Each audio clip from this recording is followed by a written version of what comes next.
Right, just getting ready to refit the outer primary chain case. Just a couple of things to note. First of all, I've slackened off the primary chain tensioner so that will slip on, and then we can tension the primary chain later on. And also, this is the outer thrust washer that the thrust bearing runs on, that I was talking about in the previous video, and it just sits in the casing. And what you can do is you can simply, if you think it's wearing, you can reverse it, or they are available new, or you can get the kit I was talking about to refurbish the inner bearing, or at least it covers the inner bearing and comes with a new outer facing as well. Okay, but mine's okay, so that's going back in. And so I'm going to put some well seal round and get the gasket on, and then we're about ready. Also, I'm going to put well seal. These are the two bolts that oil can leak down and come out from, so I'll put well seal on these because these mate up with that weird gasket in the middle of the primary chain case. Of course, these aren't there on a T160. This is just Rocket 3 and T150. Oh, and the other item of note is that this is a later chain tensioner, which I think worked better. The original bikes had like a weird sort of double adjuster. I get it right. It goes it goes that way, and that's what this boss is for. That's no longer used, because that used to come through there, and you adjust the adjuster through there, and then it's then mounted to the casing back here somewhere. They're fine. They're just not really as effective as these later types. Right, it's getting ready to put the outer primary chain case back on. So well seal there, well seal here, new gasket. Check, I've done the locking tabs up, yeah. It's done up and Loctited, yeah. Oil on the thrust bearing face.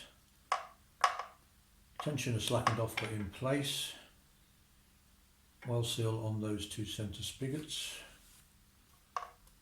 And I think we're okay, ready to put the cover back on. I'll try to.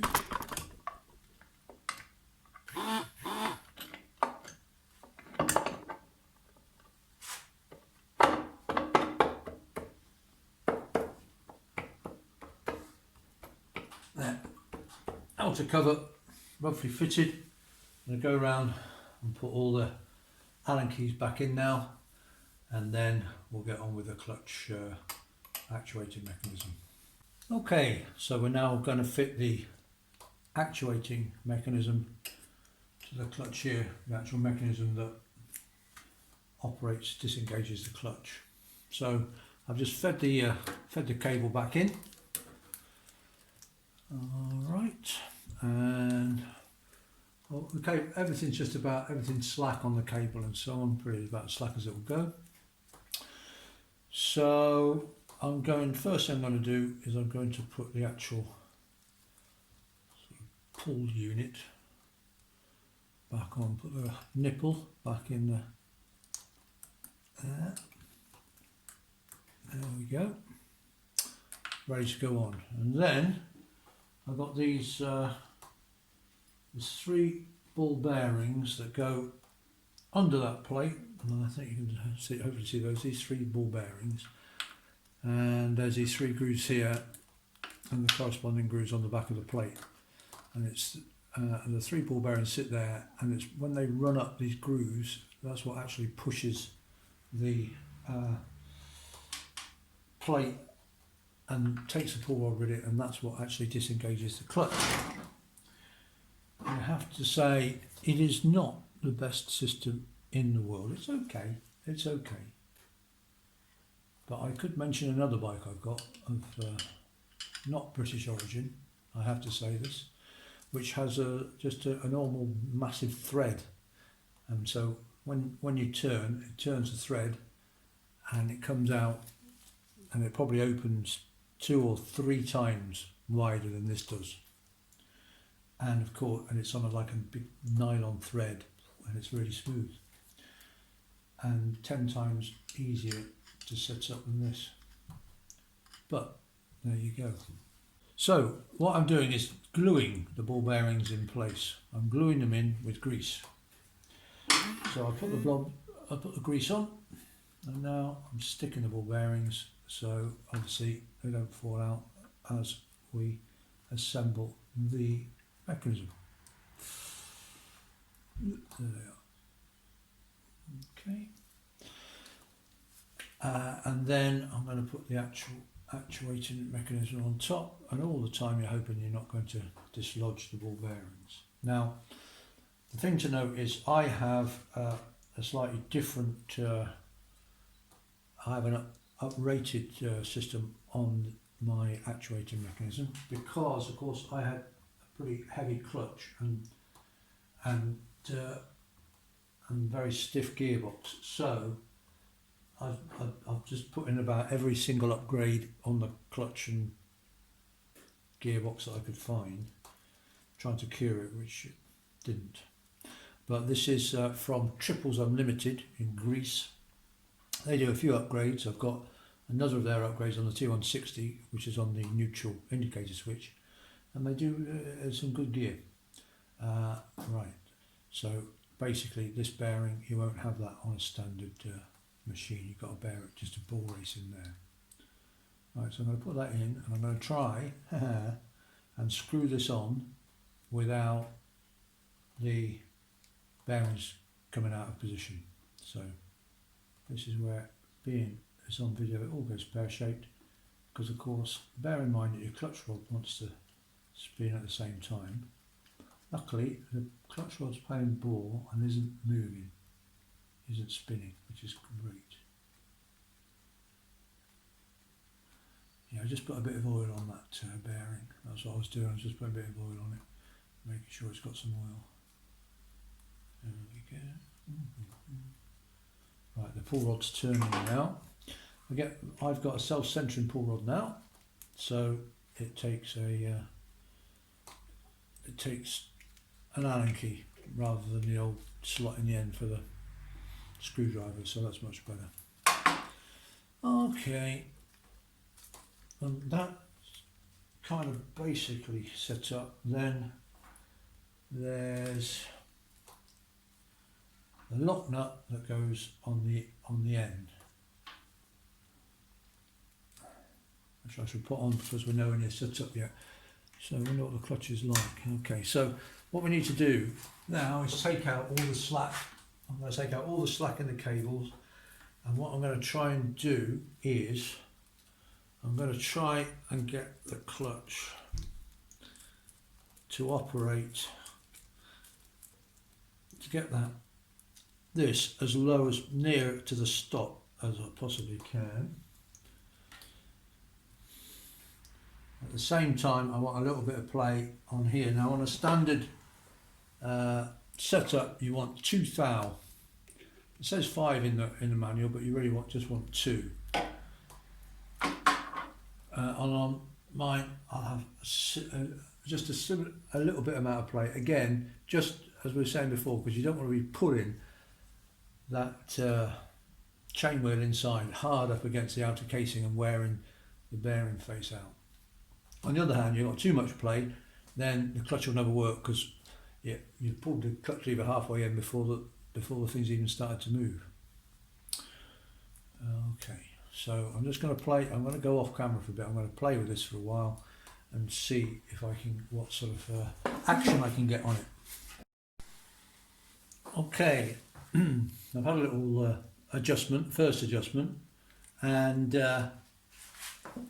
so I've just got that just loose, and then that's my clutch, that's the action, and the first impressions are that clutch, I'm very pleased to say, is much lighter than it was before, but of course got to get out on the road before we do anything. And I just need to mention that I've been waiting, right?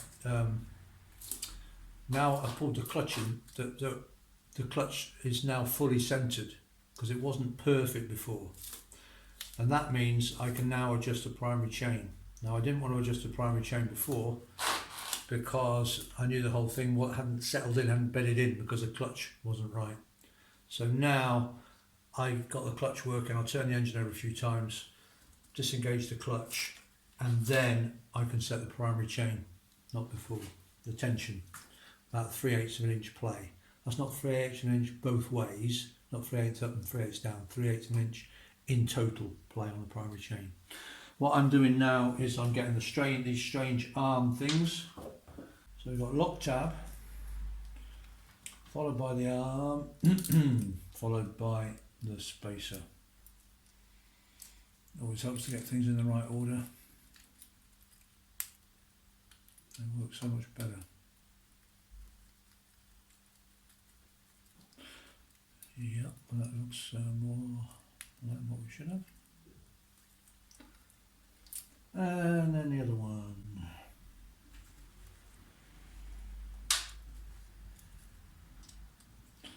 And these are just spring arms to make sure that this runs properly. Doesn't come unseated on the ball bearings, etc.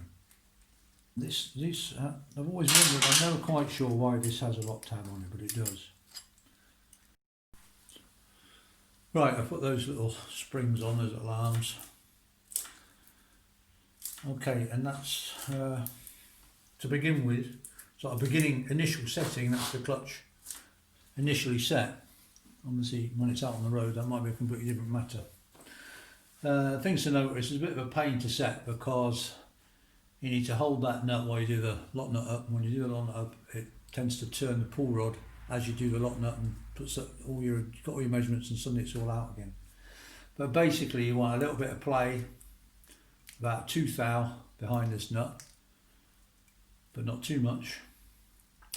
And you want to make sure that the start point is as low as possible you can get on this arm.